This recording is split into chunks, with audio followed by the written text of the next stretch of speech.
பாமக இருக்கின்ற இந்த தந்தை மகன் விரிசல் அல்லது விரிசல் போன்ற தோற்றம் இது எல்லாமே இந்த மாநிலங்களவை இடங்கள்ல இப்பவே முடிவு பண்ணிடணும் அதிமுக கூட்டணியில இருக்கலாம் அப்படிங்கிற ஒரு இருப்ப. அதுலதான் என்ன பேசிக்கிறாங்கன்னா, பாட்டாளி மக்கள் கட்சியோட நிறுவன தலைவர் திரு ராமதாஸ் அவர்களுக்கு பாஜகவோடு போவதற்கு விருப்பம் இல்லை. குறிப்பாக வக்பு மசோதாவில் இவர் வாக்கு அளிக்காமல் வெளியேறிவிட்டார்.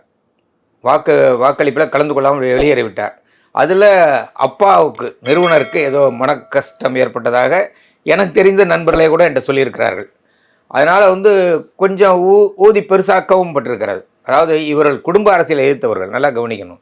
நீங்கள் பாட்டாளி மக்கள் கட்சி உருவாகிற பொழுது திரு ராமதாஸ் அவர்கள் திராவிட முன்னேற்ற கழகத்தின் குடும்ப அரசியலை எதிர்த்தவர் தான். ஆனால் அந்த குடும்பத்தில் இப்போ அரசியல் எப்படி வந்துருச்சுவான், அப்பா ஒரு பக்கம் மகன் ஒரு பக்கம். அப்பா அழைக்கும் கூட்டத்துக்கு மகனை சார்ந்தவர் போவதில்லை, மகன் அழைக்கும் கூட்டத்துக்கு அப்பா அணியை சார்ந்தவர் வருவதில்லை.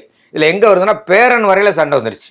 இது குடும்ப அரசியலில் என்ன மாதிரி ஒரு நிலைப்பாடு பாருங்கள். அதனால் அவங்க எந்த பக்கம் வேணாலும் போவாங்க. அவங்கள நம்ம இப்படித்தான் இருப்பார் என்று யாரும் கடித்து ஒரு முடிவாக சொல்லவே முடியாது. அந்த